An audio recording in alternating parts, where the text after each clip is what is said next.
Assalamualaikum warahmatullahi wabarakatuh. Waalaikumsalam Selamat warahmatullahi wabarakatuh.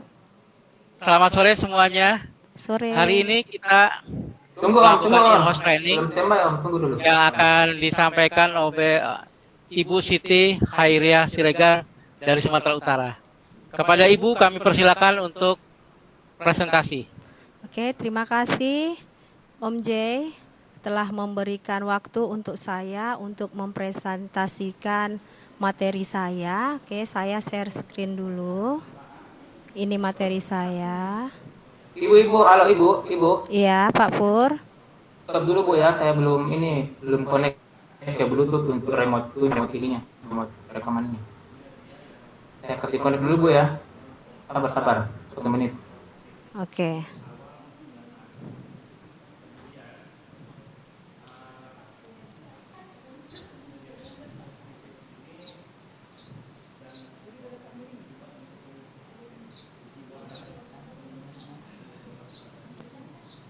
Apakah sudah kelihatan Bapak Ibu slide saya?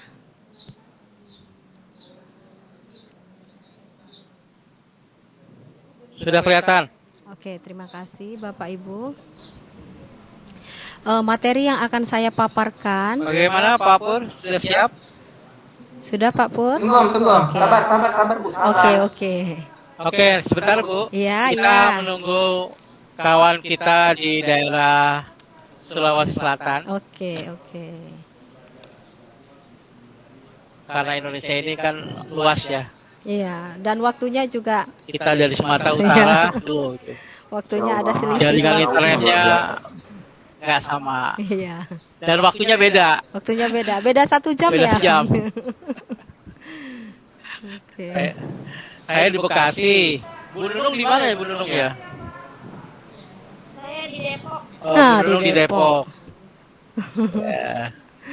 Jawa Barat, saya Bekasi, Jawa Barat. Di Jawa Barat. Oke. Ibu Ria, Sumatera Utaranya di mana? Di kisaran, dia dari Medan 4 jam. Oh, dekat Danau Toba dong ya? Gitu, dari hampir juga sama dari kisaran ke Danau Toba, dari Medan ke Danau Toba. Sama ya. Oh, berarti muter ya kalau ke Ibu ya. Iya. Ujung ke ujung. Oke, Pak Pur. Ya. Jadi sambil nunggu kesiapan tim kita, kita alhamdulillah dari kelompok 1 latihan presentasi untuk Tugas in-house training. Iya. Mudah-mudahan nanti bisa digunakan untuk contoh buat kelompok lain. Iya. Saya lagi berusaha ya, namanya belajar. Ya kita nggak perlu salah benar, yang penting kita Iya. tahu Penting tahu caranya. Iya, dan tampil Sudah ya. siap. Oke, Oke. siap. Oke, Silakan, bismillahirrahmanirrahim. Oke ya. Saya ambil materi kita asesmen diagnostik. Ini saya rasa sangat perlu di awal pembelajaran yang akan kita terapkan nanti pada bulan Juli 2021. Iya. Apa sih asesmen? Dan apa asesmen diagnostik itu? Asesmen itu adalah Iya, silakan. asesmen diagnostik itu adalah penilaian. Untuk apa kita lakukan penilaian? Karena nanti kan kita masuk di tahun ajaran baru. Di tahun ajaran baru ini kita harus mengenal peserta didik kita terlebih dahulu. Jadi kita harus melakukan asesmen di kelas kita. Asesmen diagnostik ini bertujuan untuk mengetahui kelemahan siswa, faktor-faktor penyebabnya. Jadi kita bisa tahu kondisi di kelas itu seperti apa. Agar pembelajaran di kelas berjalan dengan baik dan sesuai dengan yang kita harapkan. Itu pengantarnya. Kemudian tujuan dalam sesi ini adalah memahami tujuan asesmen diagnostik, mengidentifikasi jenis-jenis asesmen diagnostik, mengidentifikasi tahapan-tahapan asesmen diagnostik kognitif dan non-kognitif. Karena diagnosis itu terbagi 2, diagnostik kognitif dan diagnostik non-kognitif. Oke. Agenda sesinya terbagi 3. Yang pertama, tujuan asesmen diagnostik, kemudian asesmen diagnostik non-kognitif, dan asesmen diagnostik kognitif. Kita buat kesepakatan bersama ya, di forum ini harus menghargai sesama fasilitator, satu berbicara, satu mendengarkan, berpartisipasi aktif, dan fokus pada sesi belajar. Kita elaborasi dulu sebentar, menggali pemahaman kita. Menurut Bapak Ibu, apa sih tujuan asesmen diagnostik itu? Siapa bisa menjawabnya?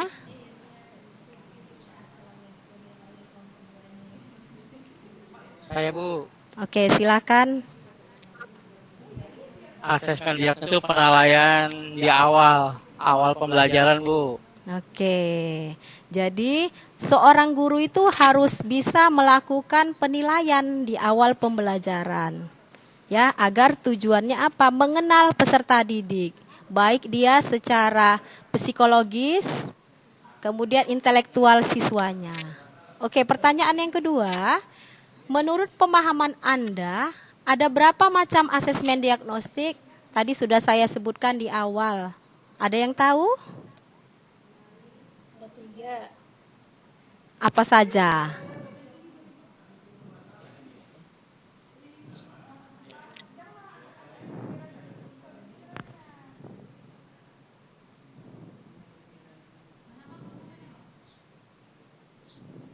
Ada 2, kognitif dan non-kognitif. Oke, kita lanjut. Secara umum, tujuan asesmen diagnostik, namanya asesmen diagnosis itu bertujuan untuk mendiagnosis kemampuan dasar siswa dan mengetahui kondisi awal siswa. Asesmen diagnostik terbagi menjadi asesmen diagnostik non-kognitif dan asesmen diagnosis kognitif. Tujuannya adalah dari non-kognitif ini mengetahui kesejahteraan psikologi dan sosial emosi siswa. Misal pertanyaannya adalah pada pagi hari di awal pembelajaran, apa kabar anak-anak? Bagaimana tidurnya tadi malam? Nyenyak tidak? Seperti itu. Kemudian mengetahui aktivitas selama belajar di rumah. Di rumah siapa aja? Yang membantu belajar itu siapa? Ada kakak, ada abang, seperti itu. Kemudian mengetahui kondisi keluarga siswa. Apa pekerjaan orang tuanya? Seperti itu. Kemudian mengetahui latar belakang pergaulan siswa. Alamatnya tinggal di mana? Lingkungannya seperti apa? Kemudian mengetahui gaya belajar, karakter, serta minat siswa. Gaya belajar ini ada anak yang dia cenderung ke auditory ya, pendengaran. Lebih suka dia mendengarkan pidato, rekaman suara. Kemudian gaya belajar siswa ada yang visual, penglihatan. Dia suka melihat kalau kita tampilkan gambar-gambar, grafik, warna. Kemudian ada yang kinestetik atau gerak. Dia lebih suka dengan sentuhan, alat peraga. Ini cenderungnya siswa yang kinestetik ini dia suka di lapangan atau suka dia olahraga.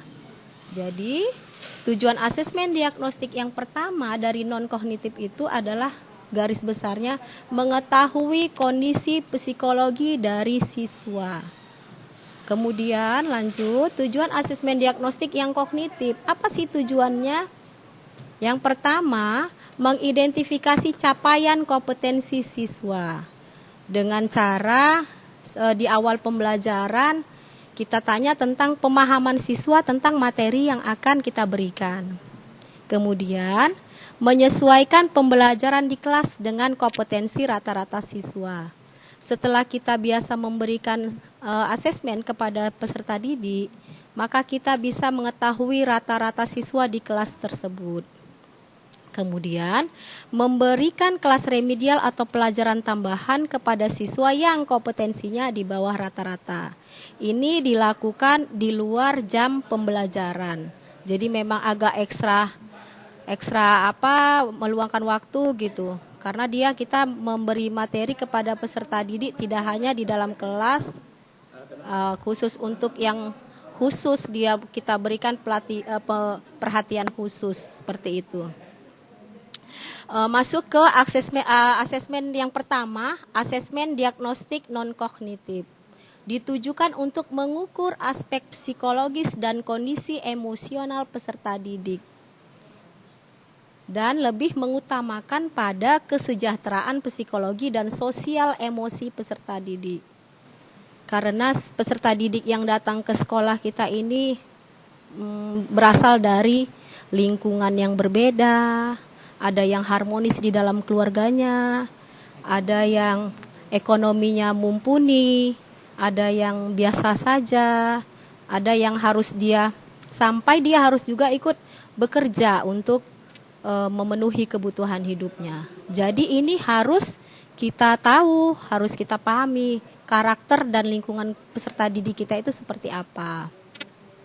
Kemudian untuk melakukan asesmen diagnostik non-kognitif ini harus melakukan tahapan-tahapan. Yang pertama, persiapan. Siapkan alat bantu berupa gambar yang mewakili emosi, siapkan pertanyaan panduan. Ini contoh saja. Ya, seperti kalau dia lagi senang, coba kalau kamu lagi senang buat emotionnya senang gitu. Kalau lagi sedih, emotionnya sedih. Itu persiapannya.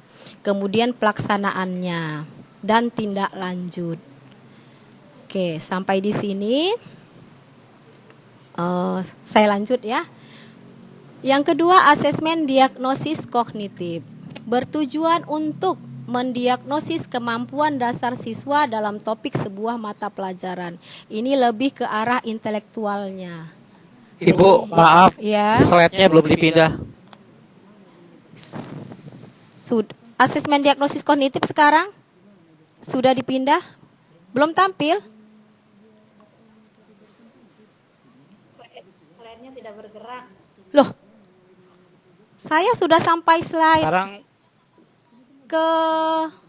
masih slide yang pertama, Bu. Oh, kok nggak bilang dari tadi? Ini saya udah Diklik, sampai Bu. slide yang ke-11 Iya, sudah? belum diklik. Di sini Iya. nggak berjalan.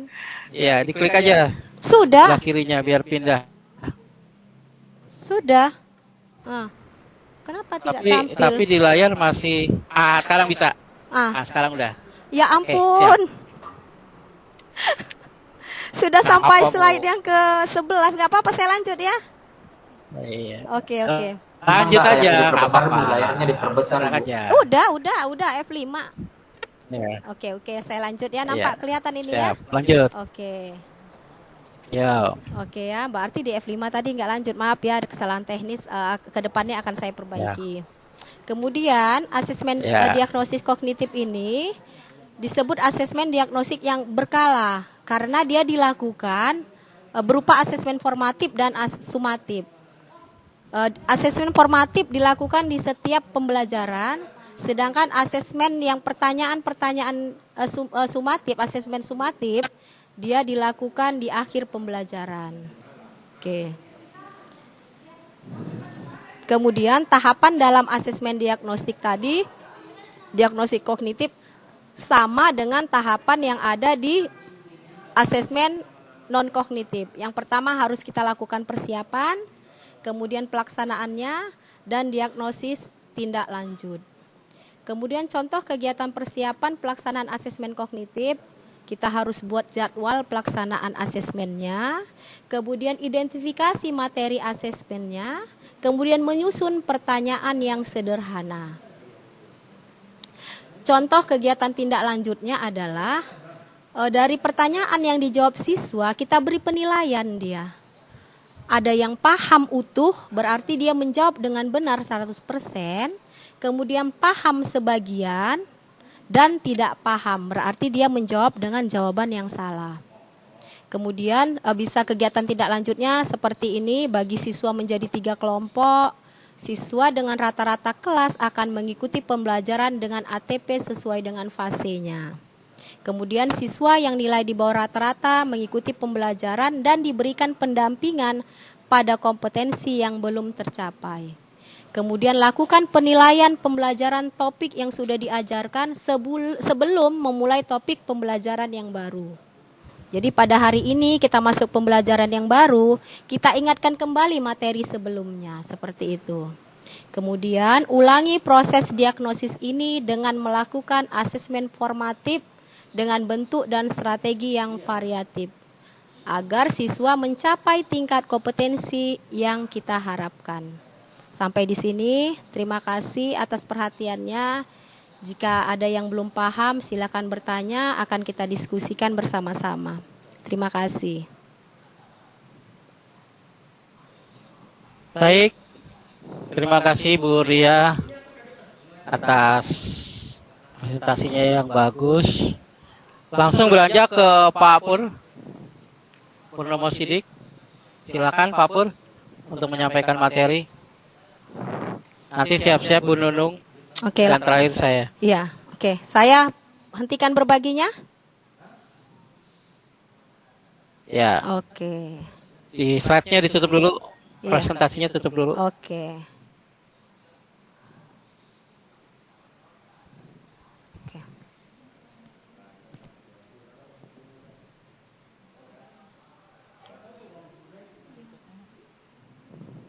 Mana? Mana? Iya, masih. Belum kan? Dibiarkan aja. Mudah-mudahan Pak Pur suaranya jelas. Ya.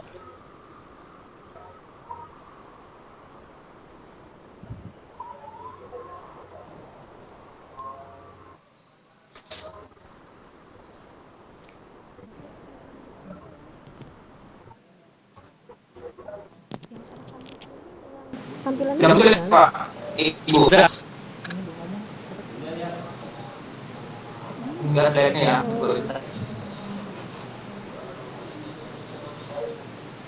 Dalam jalan. Ya. Oke.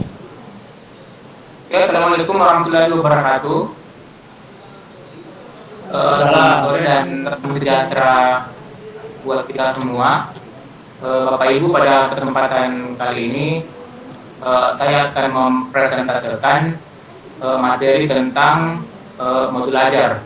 Tapi sebelum saya lanjut ke materi, terlebih dahulu saya akan mempersilakan kepada Pak Wijaya untuk memimpin doa pada kesempatan kali ini. Silakan Pak. Ya. Teman-teman semua, mari kita berdoa menurut agama dan keyakinan masing-masing. Berdoa dimulai. Berdoa selesai. Dipersilakan Pak Pur untuk melanjutkan. Oke, demikian tadi pimpinan doa dari Pak Wijaya. Untuk selanjutnya dipersilakan kepada Ibu Sri ya. Ibu Sri. Halo Ibu Sri. Nggak ada Ibu Sri di sini, Pak Pur. Di Surmaningsi siapa? Di Surmaningsi ya? Kita cuman saya, Bu Nunung, cuman berempat. Bu Nunung, Bu Ria, sama Pak Wijaya. Bu Nunung. Om Jaya. Bu Nunung bisa nggak berikan ice breaking kepada peserta? Bisa ya Bu Nunung ya? Ya baik, kita coba ice breaking dulu. Suaranya kurang kencang, Bu. Kurang kencang ya? Sekarang Ya. gimana? Oke, agak kencang. Ya, Baru baik. oke kedengaran. Ya, sebelum kita memulai pembelajaran pelatihan kita hari ini, alangkah baiknya kita ice breaking dulu.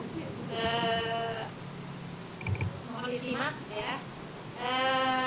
Jika saya menyebutkan sesuatu, maka silakan tangannya menempelkan apa yang disebutkan oleh saya. Oke. Tapi ya seperti itu ya.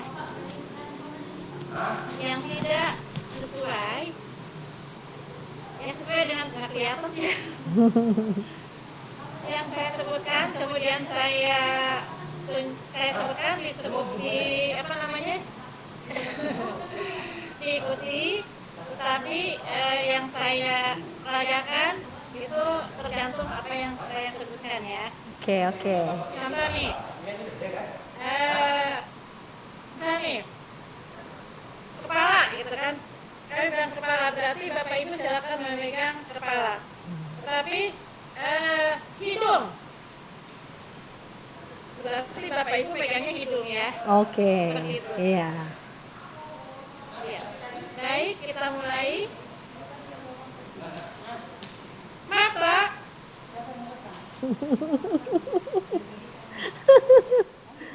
Hidung. Ngantuk. Kepala.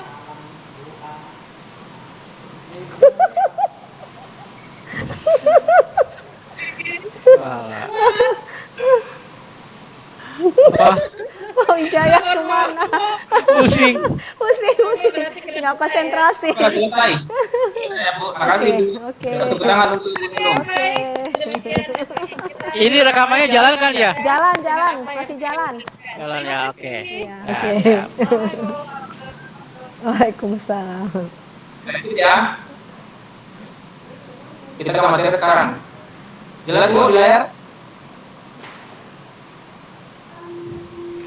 Halo Bapak Ibu, jelas di layar ya? Jelas Pak Pur, jelas. Oke. Oke. Lanjut ya. Ya. Sekarang kita di materi modul ajar. Dalam pembuatan modul ajar, ada beberapa kriteria yang harus kita ketahui. Yang pertama adalah konsep dasar. Bapak Ibu harus mengetahui konsep dasar modul ajar seperti apa. Kemudian yang kedua, komponen modul ajar itu yang kayak bagaimana. Yang pertama adalah konsep dasar. Sekarang saya tanya kepada Pak Wijaya. Pak Wijaya, Iya, kira-kira Pak. apa yang dimaksud dengan modul ajar? Modul ajar itu adalah modul yang disiapkan untuk anak-anak belajar secara mandiri. Modul yang disiapkan untuk anak-anak dalam belajar secara mandiri. Bagus. Ibu Nunung, ada pendapat lain Ibu Nunung? Modul ajar itu seperti apa?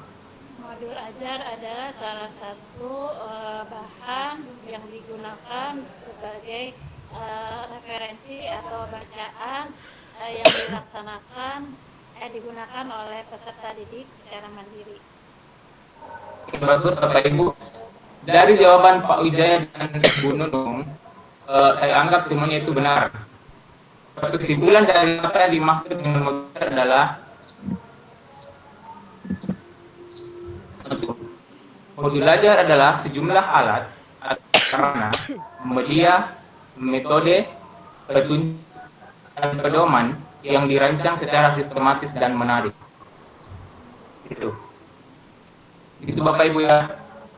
Konsep dasar dari modul ajar itu adalah sejumlah alat, sarana, media, metode, petunjuk, dan pedoman yang dirancang secara sistematis dan menarik.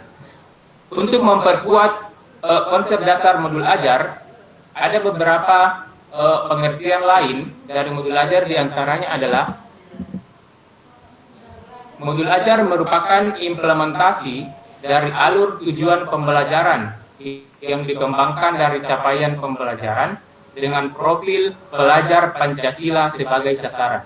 Jadi Bapak Ibu, dalam mengembangkan modul ajar, kita harus mengacu kepada alur tujuan pembelajaran atau yang disingkat dengan ATP.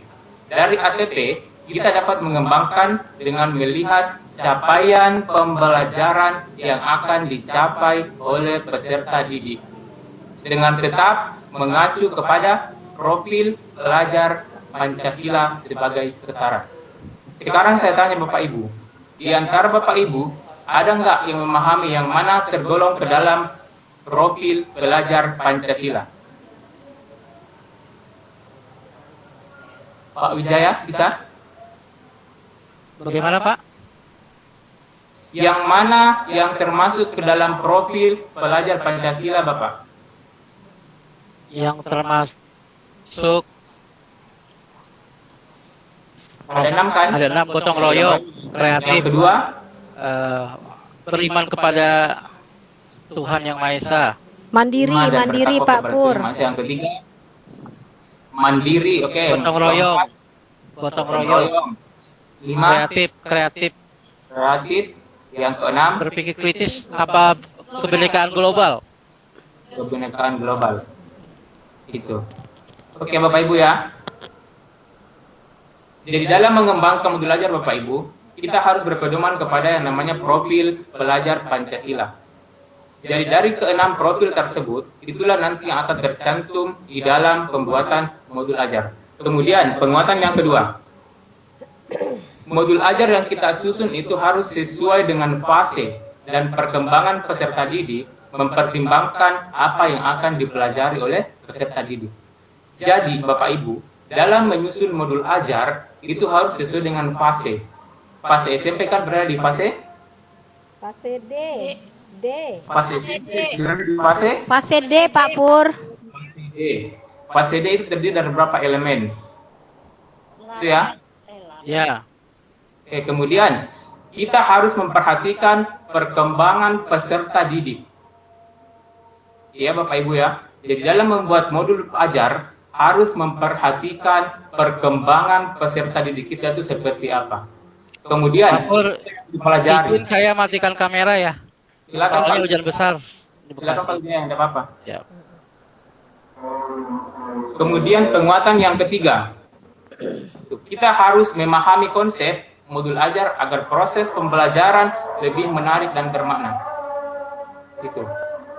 Jadi ada 3 penguatan dalam penyusunan modul ajar. Yang pertama, modul ajar itu adalah pengimplementasian dari ATP yang dikembangkan dari capaian pembelajaran dengan tetap mengacu kepada profil pelajar Pancasila. Yang kedua, modul ajar disusun sesuai dengan fase dan perkembangan peserta didik dengan mempertimbangkan apa yang akan dipelajari oleh peserta didik. Yang ketiga, kita harus memahami konsep modul ajar itu agar proses pembelajaran lebih menarik dan bermakna. Itu adalah konsep dasar dari modul ajar. Yang kedua, Bapak Ibu harus mengetahui komponen-komponen dari modul ajar itu yang seperti apa.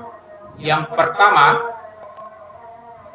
komponen modul ajar terdiri dari 3. Ada yang dikatakan informasi umum, komponen inti, dan lampiran dari modul ajar tersebut. Informasi umum itu memuat diantaranya identitas sekolah. Jadi di modul ajar harus kita tuangkan identitas sekolah kita Bapak Ibu. Karena apa? Jangan sampai kita membuat modul ajar, orang bertanya siapa yang membuat, dari sekolah mana modul ajar ini. Jadi identitas sekolah harus jelas. Yang kedua, kembali lagi ke profil Pancasila. Dalam pembuatan modul ajar, kita masih mengacu kepada yang namanya profil pelajar Pancasila. Yang ketiga, kompetensi awal. Yang keempat, sarana dan prasarana. Sarana dan prasarana wajib kita tuangkan dalam pembuatan modul ajar. Sarana apa yang kita gunakan, terus prasarana penunjang seperti apa yang ada di sekolah, di satuan pendidikan. Yang berikutnya adalah target peserta didik. Kita harus mempertimbangkan target. Karena apa? Karena dalam pembuatan modul, kita harus memahami peserta didik seperti apa. Kemudian berikutnya, model pembelajaran. Model pembelajaran yang kita terapkan itu harus sesuai dengan tujuan pembelajaran yang kita buat. Karena dengan model pembelajaran yang kita pilih, model pembelajaran yang kita berikan kepada siswa, yakin dan percaya bahwa siswa akan menyukai model pembelajaran yang Bapak Ibu berikan. Karena rata-rata siswa menyukai model pembelajaran yang bervariasi. Berikutnya, komponen inti. Yang termuat dalam komponen inti adalah tujuan pembelajaran. Yang kedua, pemahaman bermakna. Yang ketiga, pertanyaan pemantik. Yang keempat, persiapan pembelajaran. Yang kelima, kegiatan pembelajaran. Yang keenam, asesmen. Yang ketujuh, pengayaan dan remedial. Yang kedelapan, refleksi. Gitu ya. Dalam pembuatan modul ajar Bapak Ibu, komponen inti yang terpenting kita harus perhatikan ada 8. Gitu ya.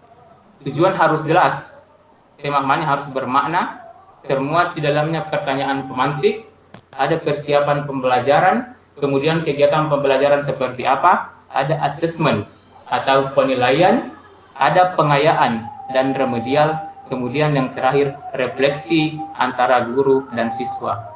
Merefleksi kembali bagaimana kegiatan pembelajaran antara guru dengan siswa.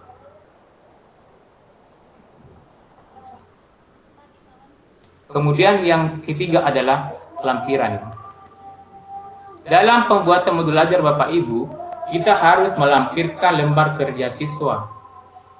Lembar kerja siswa. Kemudian bahan bacaan guru, apa yang digunakan pendidik dalam melakukan proses pembelajaran, kemudian bagaimana peserta didik, buku panduan seperti apa yang digunakan oleh peserta didik, media pembelajaran apa yang digunakan oleh peserta didik, itu harus kita cantumkan di lampiran modul ajar. Kemudian daftar pustaka, materi itu kita ambil dari mana? Apakah dari internet? Apakah kutipan dari para ahli? Harus dilampirkan semua Bapak Ibu.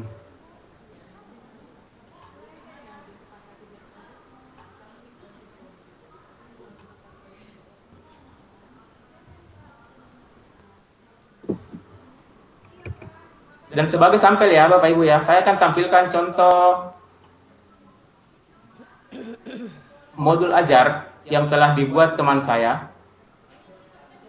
Ini untuk bidang studi seni budaya atau seni rupa kelas 7 di semester genap.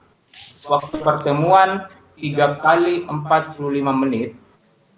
Materinya itu menerapkan ragam hias pada bahan tekstil.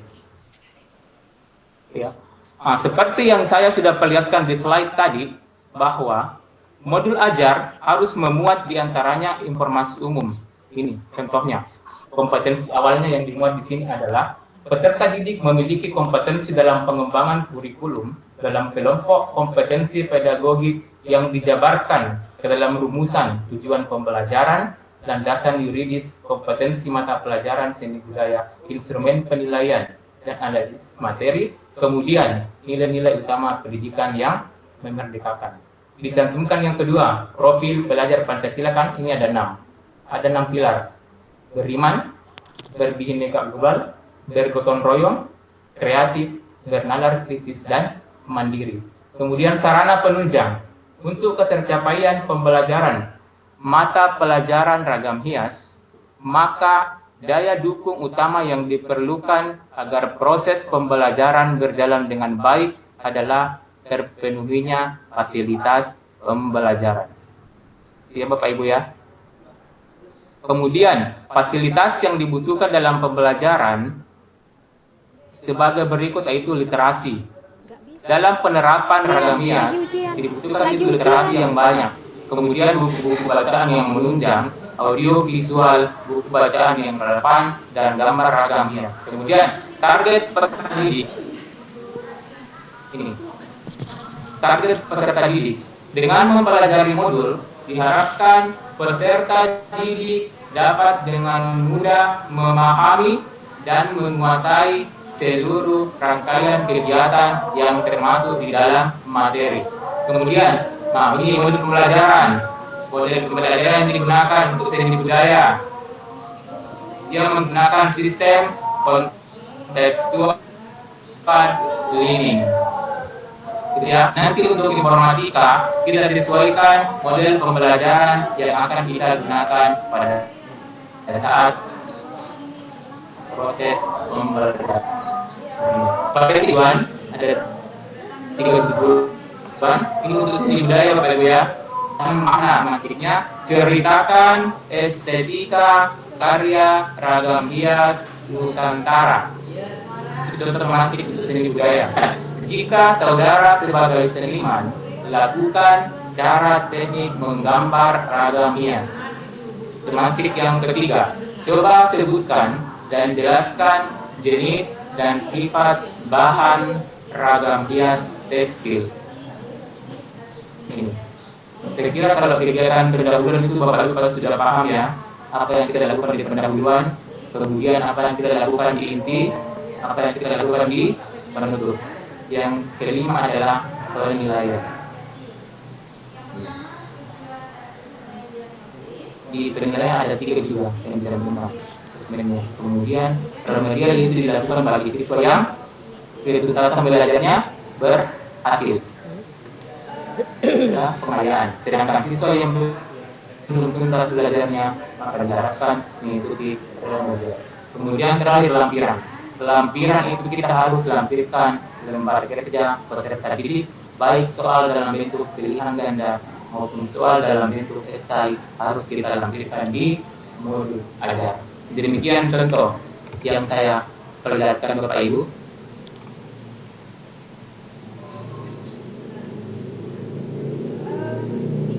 Sudah lihat contoh modul ajar yang saya tampilkan Bapak Ibu? Sudah, Pak. Berikan contohnya Bapak Ibu. Sudah, Pak.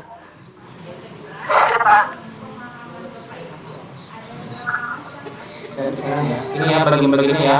Tolong diperhatikan bagian-bagian dari modul ajar ini dan ini nanti akan kita lakukan untuk bidang studi informatika.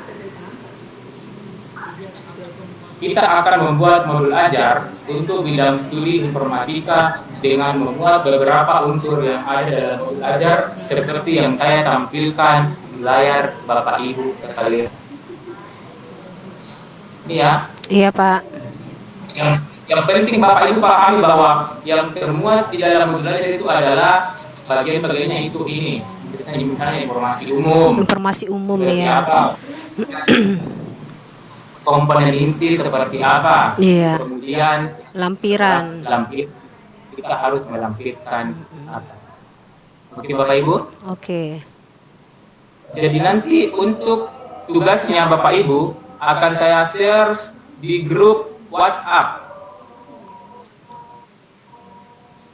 Untuk tugas menyangkut masalah modul ajar nanti akan saya share di grup WhatsApp. Oke, Jadi Pak. demikian presentase tentang modul ajar, dan sebelum kita mengakhiri dipersilakan kembali kepada Pak Wijaya Kusuma untuk memimpin doa. Baik teman-teman semua, barusan kita sudah mendapatkan materi dari Bapak Purnomo. Mudah-mudahan apa yang beliau sampaikan bermanfaat buat kita. Mari kita berdoa kepada Allah. Berdoa dimulai. Berdoa selesai. Terima kasih teman-teman semua. Sekarang Saya gantian. hentikan presentasinya Pak ya. Ya. Saya hentikan presentasi dulu ya. Oke.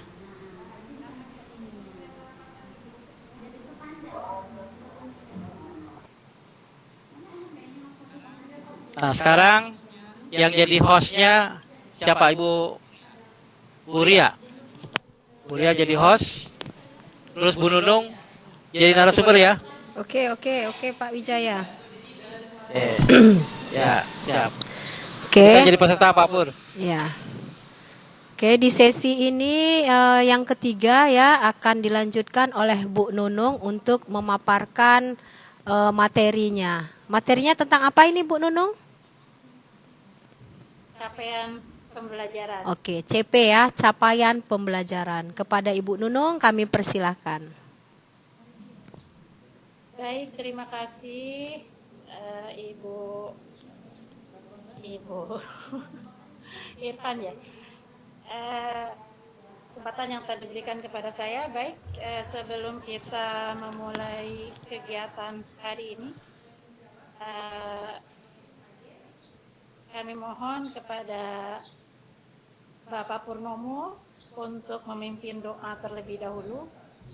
Semoga kegiatan kali ini berjalan dengan lancar.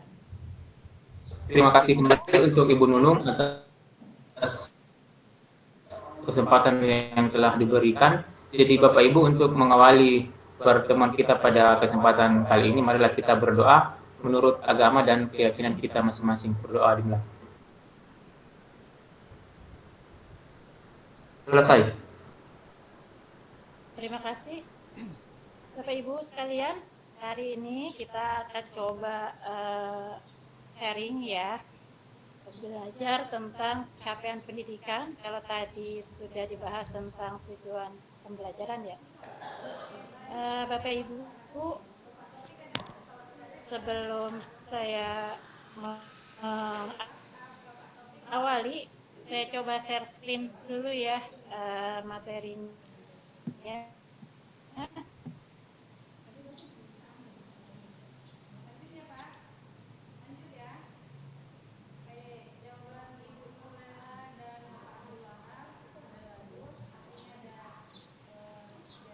Apakah sudah terlihat?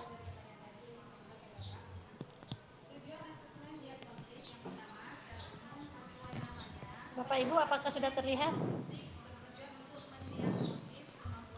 Sudah Bu Nunung? Sudah Bu, Sudah. bisa. Sudah. Slide yang pertama, judulnya capaian pembelajaran. Pembelajaran. Ya. Baik, Bapak Ibu sekalian, sebelum kita masuki ke capaian pembelajaran, kita tahu bahwa tujuan utama pendidikan Indonesia, apakah dari Bapak Ibu ada yang tahu apa sih tujuan dari pendidikan Indonesia kita? Tujuan pendidikan Indonesia atau tujuan pendidikan nasional? Tujuan pendidikan Indonesia, nasional sama Indonesia. aja ya.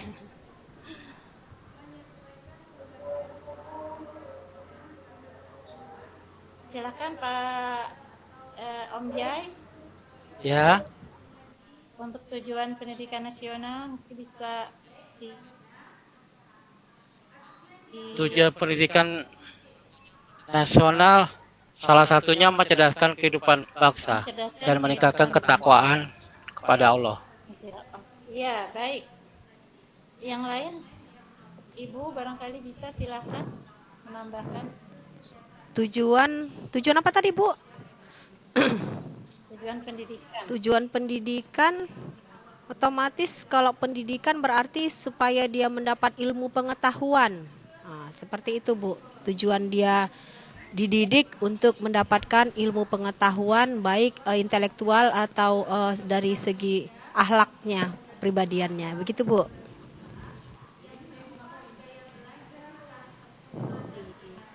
Iya, iya betul ya. Jadi semua jawaban yang diberikan itu semuanya betul. Ya, jadi tujuan utama pendidikan Indonesia adalah jelasnya pastinya membangun pelajar Indonesia yang memiliki jiwa Pancasila dan memiliki keterampilan abad 21, dan untuk mencapainya tentunya semua pemangku kepentingan perlu mendapatkan pemahaman yang sama tentang pengetahuan, sikap, dan keterampilan yang hendaknya dicapai oleh anak dalam setiap tahapan perkembangan usianya. Nah, melihat dari tujuan pendidikan Indonesia tersebut,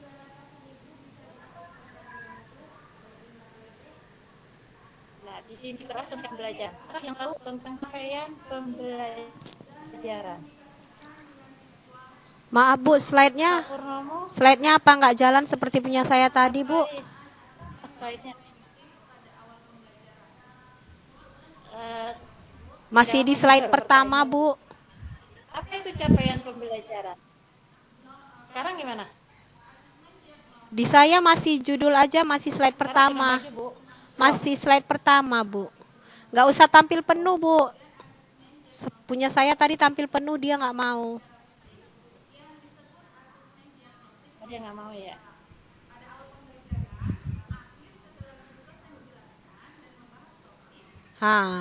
Sudah Bu. Sudah tadi.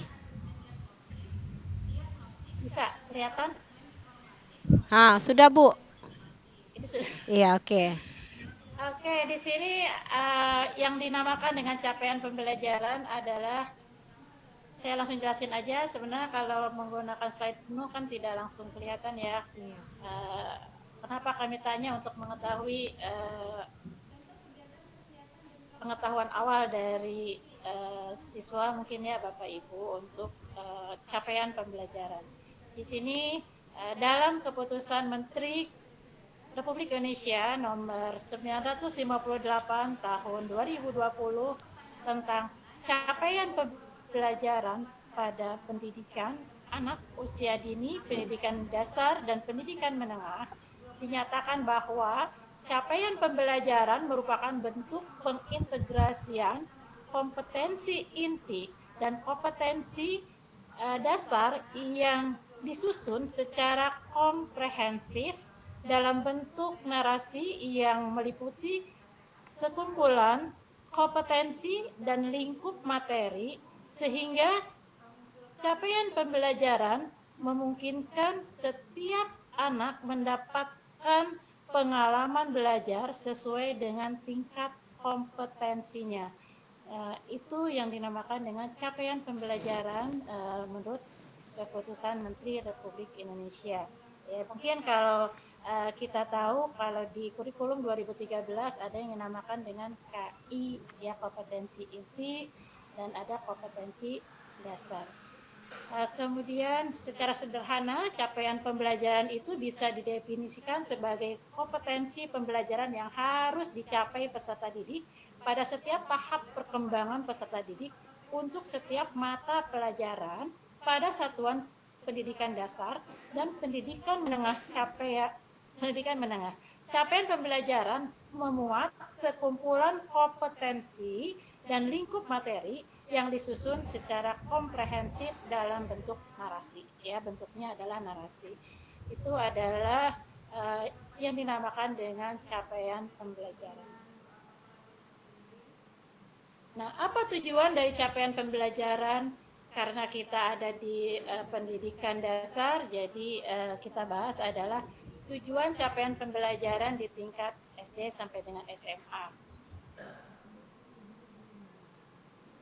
Nah, capaian pembelajaran itu menunjukkan kemajuan belajar yang digambarkan secara vertikal dari satu tingkat ke tingkat yang lainnya, serta didokumentasikan dalam suatu kerangka kualifikasi. Selain itu, capaian pembelajaran juga harus disertai dengan kriteria penilaian yang tepat yang dapat digunakan untuk menilai bahwa hasil pembelajaran yang diharapkan telah dicapai. Berarti konteks bahwa capaian pembelajaran itu dinyatakan tercapai dilihat dari kriteria penilaian yang digunakan. Kemudian capaian pembelajaran bersama-sama dengan kriteria penilaian hal tersebut mengidentifikasi capaian pembelajaran sebagai tujuan belajar yang terukur. Sehingga dapat disimpulkan bahwa capaian pembelajaran kedudukannya sangat penting dalam pelaksanaan dan penilaian. Jadi memang dalam proses pembelajaran ya Bapak Ibu, capaian pembelajaran hanya dapat diidentifikasi setelah siswa mengikuti proses pembelajaran melalui penilaian dan harus dapat didemonstrasikan dalam kehidupan nyata. Nah itu jadi capaian pembelajaran sudah jelas ya, itu adalah proses pembelajaran yang sedang dilalui sampai ke tahap penilaian di dalam kehidupan nyata, tentunya seperti itu. Kemudian apa sih prinsip-prinsip capaian pembelajaran? Nah, prinsip capaian pembelajaran itu ada 3, yaitu terukur dan spesifik, ya, serta fleksibel sesuai proses dan tahap belajar siswa. Kita lihat apa sih capaian pembelajaran itu, kenapa harus dapat diukur dan spesifik berdasarkan hierarki tahapan konseptual proses pembelajaran yang hasil belajarnya dapat digunakan untuk mendeskripsikan kemampuan siswa. Kemudian yang kedua, dalam proses menerapkan prinsip terukur dan spesifik tersebut ada beberapa aspek yang diperhatikan. Yang pertama adalah pemahaman dan pengetahuan, yang kedua adalah praktis, dan yang ketiga adalah keterampilan generik. Kemudian yang ketiga adalah fleksibel. Jadi sesuai proses dan tahap belajar siswa. Nah, seringkali belajar dirasa sebagai sebuah perlombaan dan bukan proses, ya. Kurikulum disusun sedemikian rupa sehingga siswa dijejali dengan berbagai materi yang hasil akhirnya berorientasi pada sekadar tahu dan bukan sekedar pemahaman, ya, atau penguasaan, sedangkan siswa memerlukan waktu dan tahapan untuk mengupas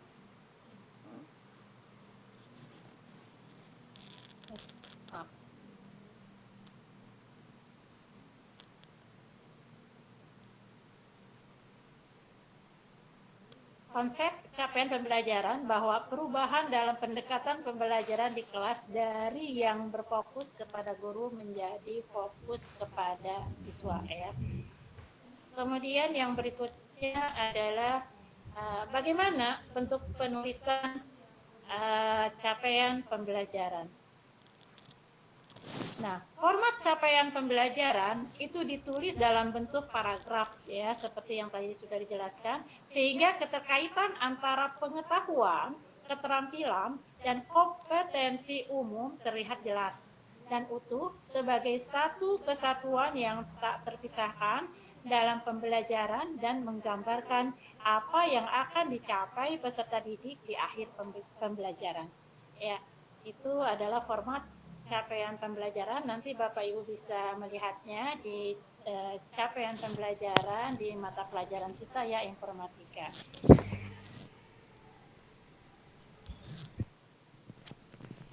Kemudian bagaimanakah capaian pembelajaran yang disesuaikan dengan tujuan untuk mengembangkan dan menguatkan kompetensi dan karakter yang sesuai dengan profil pelajar Pancasila.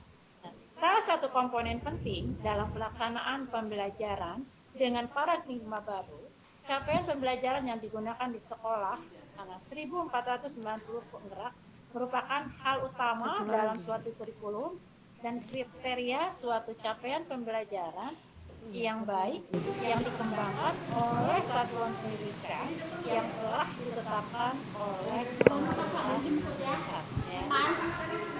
Cari duluan. Bu Eso duluan. Kemudian komponen apa saja yang terdapat dalam capaian pembelajaran, ya.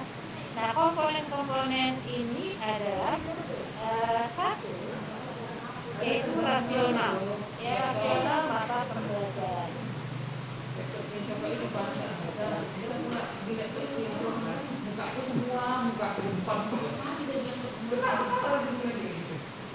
Nah, rasional mata pelajaran ini membuat alasan pentingnya mempelajari mata pelajaran tersebut dan keterkaitan antara mata pelajaran dengan salah satu atau lebih profil pelajar Pancasila, ya.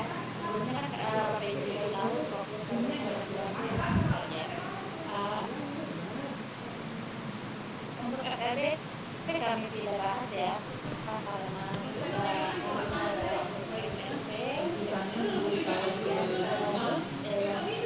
ini adalah tujuan mata pelajaran, kemampuan atau kompetensi yang perlu dicapai peserta didik setelah mempelajari mata pelajaran. Tujuannya adalah kemampuan yang perlu dicapai peserta didik setelah mempelajari mata pelajaran. Kemudian yang ketiga adalah karakteristik mata pelajaran. Deskripsi umum tentang apa yang dipelajari dalam mata pelajaran, serta elemen-elemen atau domain pelajaran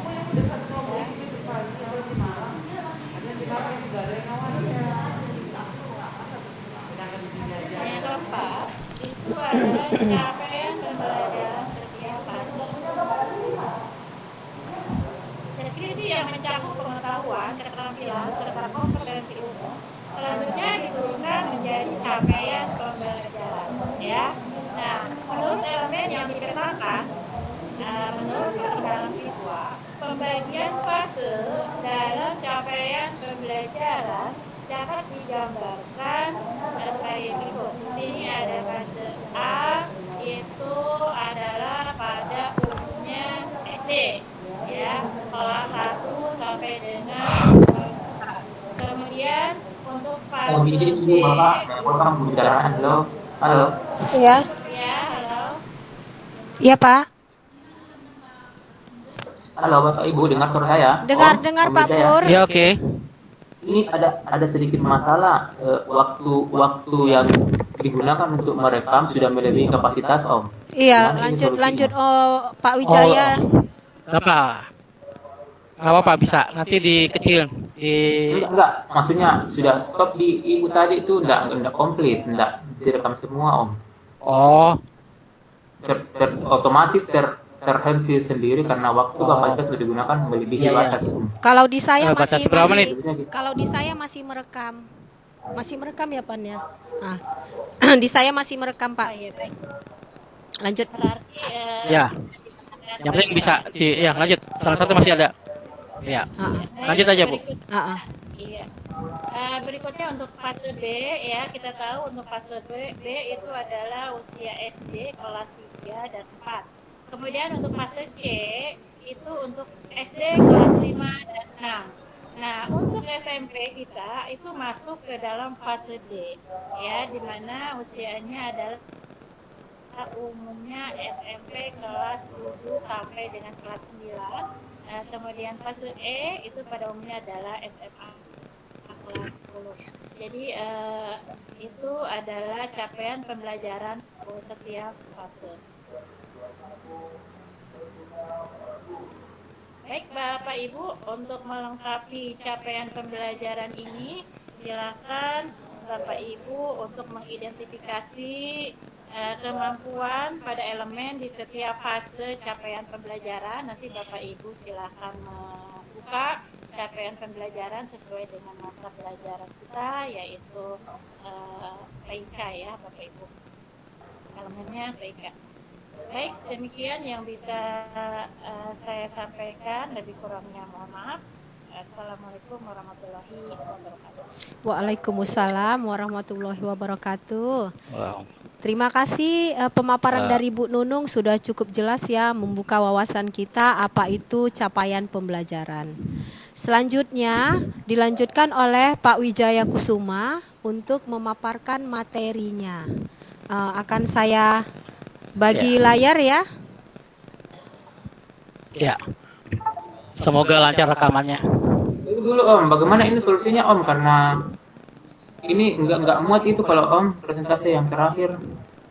Berarti yang digunakan ya. Nanti pakai file yang di Buria. Iya, yang sama saya aja langsung Oh, ada merekam. juga ya? Iya, langsung merekam ada. Ji. Jadi ada dua, nanti Pak Pur ada sama Buria. Iya. Oh iya. Nanti kita bagi Tapi linknya. Kuliah semua kan Kuliah. Iya, dari awal tadi Pak Pur langsung saya minta bantuan tadi sama teman operator untuk merekam dari laptopnya ini gitu.